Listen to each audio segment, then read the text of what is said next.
All right, let's dive right into this explainer. Look, parents, if you're watching, you definitely know the struggle. You see it every single day. And teens, well, you're literally living it. We are talking about the sheer, overwhelming exhaustion of navigating today's digital battlefield. But today, we're looking at something that is an absolute game changer. We're translating some profound ancient Vedāntic wisdom from Dr. Kumud Singhal's incredible book, Stay Cool, Stay Happy. And we're turning it into a highly logical, completely practical software patch to debug your overloaded modern mind. If you are just so tired of standard self-help that pats you on the back and says, just take deep breaths or think positive thoughts, this is exactly for you. We are going to explore a highly effective, purely logical alternative that actually hard-codes a totally new operating system for your brain. It's all about understanding the strict mechanics of exactly why you stress out and then systematically debugging it from the ground up. To kick off this mental upgrade, I really want you to think about that specific feeling when you're just casually scrolling on your phone. You're having a completely fine Tuesday afternoon.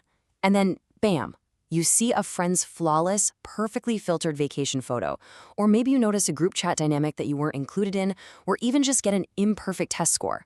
Suddenly, your perfectly fine life feels like a 9, and you are desperately, frantically searching to find that missing 1 of external validation.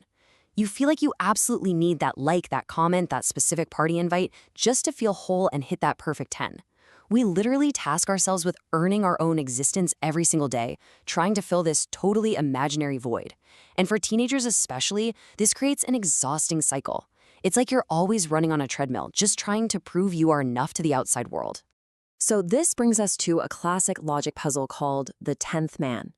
Imagine 10 friends are crossing this turbulent, dangerous river. Once they get to the other side, the leader of the group counts his friends to make sure everyone made it safely. He counts 1, 2, 3, 4, up to 9, and he absolutely panics. He falls to his knees crying because he thinks the 10th man drowned in the river. He's totally devastated, right? Well, until a wise passerby points out the ridiculously obvious reality. The leader just forgot to count himself. He is the 10th man. The relief washes over him instantly when he realizes the missing piece was actually never lost at all. Our modern anxiety stems from this exact same mathematical error. We live in this exhausting sheet metal of lack, obsessively counting external objects, the grades, the status, the followers, the literal pixels on a screen. But we completely forget the constant underlying completeness of the one doing the counting. You don't need to earn a 10 from the outside world. You already are the 10.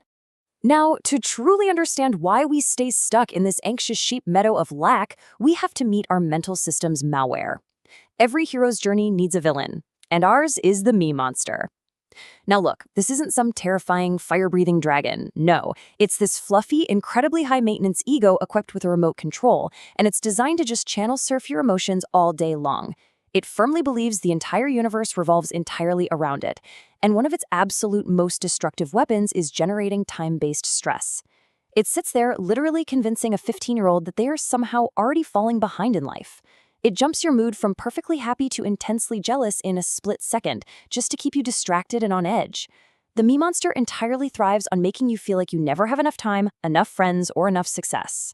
And this real threat activates the exact moment your me monster feels even slightly slighted. Let's say a friend sends you a text message that just says, okay, no exclamation point, no friendly emoji, just okay. Instantly, your me monster hires this mental subroutine called the inner lawyer. And let me tell you, this inner lawyer does not care about objective truth. It works overtime scanning only for facts to win the case for your wounded pride. It starts building this massive, ridiculous conspiracy theory about how your friends are secretly plotting your downfall or how everyone is mad at you. It'll literally draft a 500-page legal brief on why that tiny period after the word okay is a declaration of war. This internal courtroom drama creates terrible friction in your daily life and leads to a total mental system crash over absolutely nothing.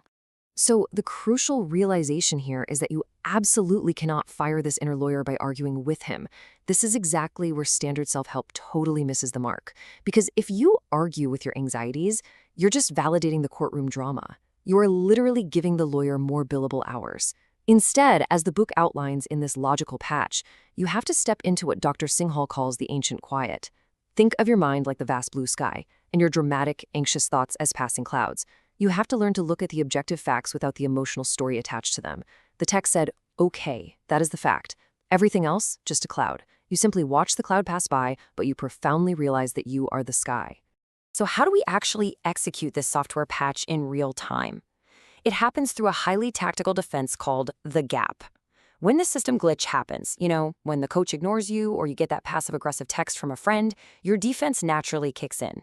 The gap is the hard-coded patch. It is a deliberate, intentional 3-second pause between an external trigger and your mechanical impulsive reaction. It's basically a mental alarm clock that stops the courtroom drama dead in its tracks. And for teenagers and parents alike, mastering this 3-second gap is the ultimate superpower. It is the precise difference between taking a breath to assess reality versus snapping, sending a highly regrettable, nasty reply, and starting a massive digital fire that ruins your entire week. This whole process requires a fundamental operating system upgrade for your brain. We want to move completely away from the dependent, lack-driven sheep OS. In sheep OS, you're acting like a consumer who is constantly obsessing over the changing pixels of external drama. You're essentially waiting for the world to tell you if you're allowed to be happy today. We want to uninstall that immediately and install the sovereign, fullness-driven Lion OS. In Lion OS, you act because you know you are already a 10. You become a contributor in your life, identifying as the steady screen itself, the calm witness to life's friction. Think of a stressful teenage scenario, like someone making a sarcastic joke at your expense. A sheep OS reaction is to panic, get super defensive, and attack back. A Lion OS reaction? That's observing the comment calmly, recognizing it's just a cloud passing in the sky, and responding with unshakable, quiet confidence. To maintain this unshakable Lion OS, Dr. Singhal provides an incredible ancient framework. This is the chariot blueprint, and honestly, it is a masterpiece of psychological architecture. Imagine your physical body is a chariot. Your senses, what you see, hear, taste, touch, and scroll through on your phone, those are the wild horses pulling that chariot. Your mind represents the reins holding those horses. And your intellect, your logic, your core decision-making, that is the driver. Now, the driver's goal isn't just to restrict the horses and make them miserable. No. The driver's job is to steer the chariot along the path of Dharma. Dharma is your right action, your true purpose, your highest duty in any given moment.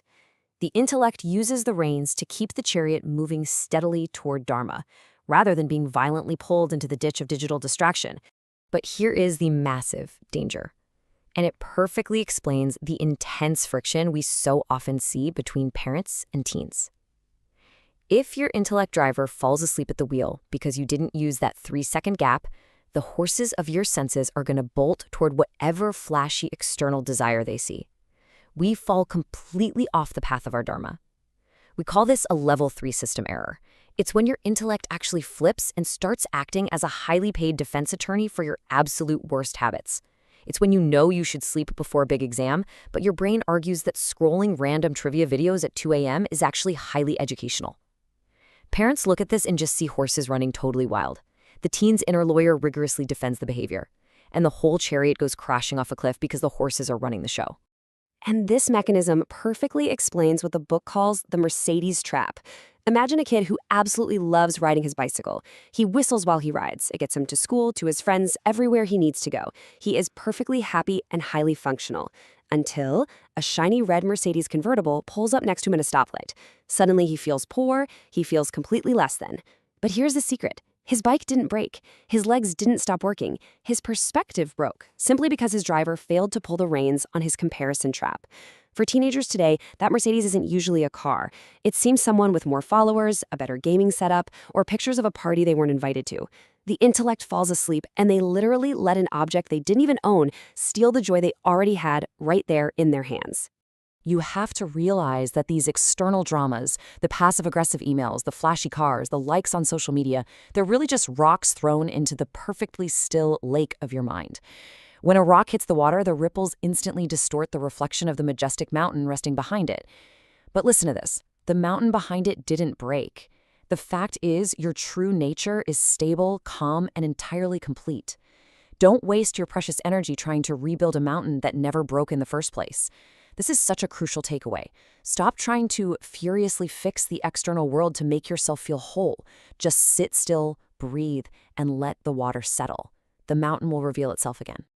Which brings us to a really profound realization about maturity.